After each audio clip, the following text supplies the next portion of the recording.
Hello and welcome to Jackson's Job. Today we are going to learn how to make a small batch of buttermilk biscuits. These will be soft and tender and flaky and full of flavor. And the surprising thing is there's not a lot of ingredients to the recipe. This is a quick bread and it's very simple to make.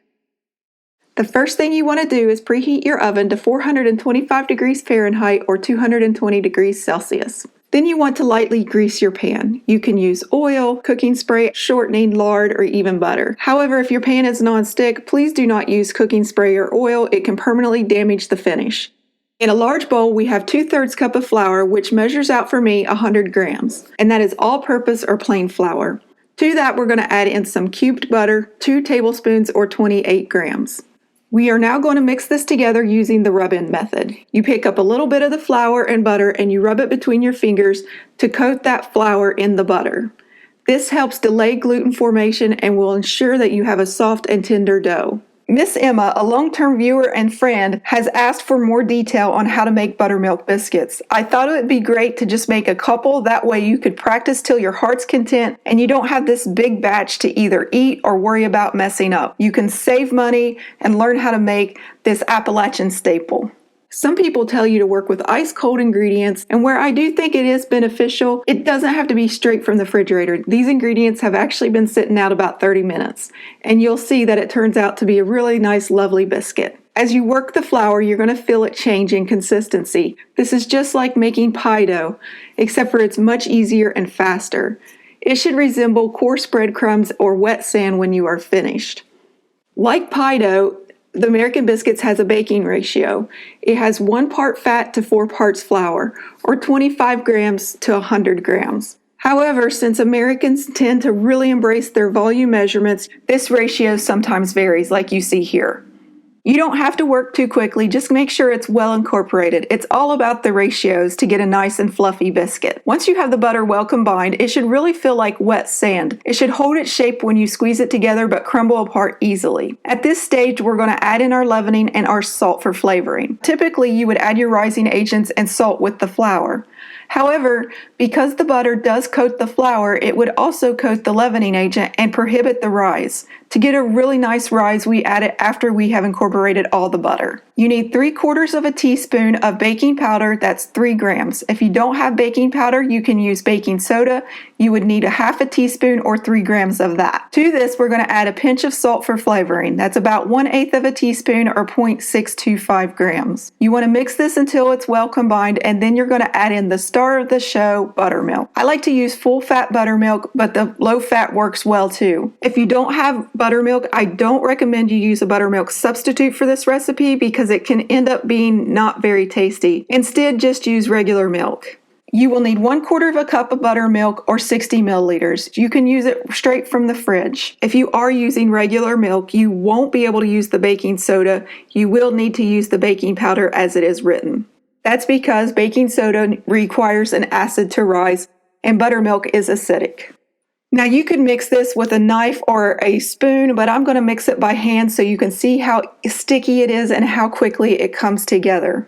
I'm just using my hands and I'm stirring around the milk until it's well incorporated into the flour mixture. It is quite sticky and it will pull away from the bowl quite easily. You do not want to add flour at this stage. If you find it's just way too sticky, it's better to just cover it and put it in the fridge for 20 minutes as opposed to trying to add more flour. The sticky quality is what gives you that nice lofty taste to your biscuits. Now as you work the dough, the stickiness will go away. If you are using your hands, you may want to pull the dough off your fingertips as you are working. This dough should start to pull away really nicely from the bowl and it should start to clump together quite quickly. You don't want to overmix the dough. Once you have it all incorporated, you're going to put it on a clean work surface and then lightly knead it so it becomes one cohesive unit. You don't want to put pressure here because you don't want to create any more gluten than you have to. The butter will help protect it and so will the acid in the buttermilk. Once the dough is all together, you are going to pat it into a rectangle or a circle. You want it to be between 1/2 inch to 1 inch tall. That's 1.27 centimeters to 2.54, I believe. Then using a cookie cutter, you're going to press straight down and then pull away the excess dough.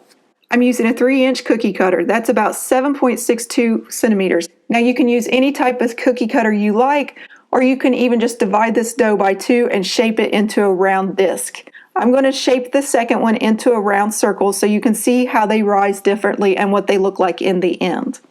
When you put them on the pan, put them very close together because they will help support each other and rise. Now these may turn out a little bit lopsided because they don't have any heat source to insulate them around the exterior, but that's okay. They're still going to taste absolutely delicious. Now you want to brush the top with melted butter, milk, buttermilk, or even an egg wash. I'm going to brush one set with egg wash, and then I'm going to make another set and brush it just with the buttermilk that was left in the measuring cup. That way you can see the difference and you can choose which one you think you'd like best. After you finish brushing the top, place them in your oven and bake them 15 to 20 minutes. The tops should have a nice golden color to them, and the center temperature should read at least 190 degrees Fahrenheit or 88 degrees Celsius. Okay, here is the egg washed ones, and here are the ones brushed with buttermilk. First up is the ones coated with buttermilk. What do you think about the top? I think they're very pretty and they have a rustic looking appearance to them. It has a nice height to it and it's very lovely. Look how it's a little bit lopsided. That's what I was talking about earlier. The bottom also is a nice golden brown. Now if we would have done a higher temperature, you would have risked burning the bottom of the biscuit. That's why we are sticking with the lower temperature for just 2 biscuits. Now let's look at the one that was shaped by hand. It's a little on the funky side, but I'm telling you, it still tastes just delicious. As you can see, it's also a little bit lopsided, but they are both delicious. Let's open one of these up. Look at all those flaky layers already happening. This is very hot. I'm actually trying not to burn my fingers. You think I would have learned my lesson by now. Here's one with an egg wash. See how it's more uniform in appearance and it's very shiny?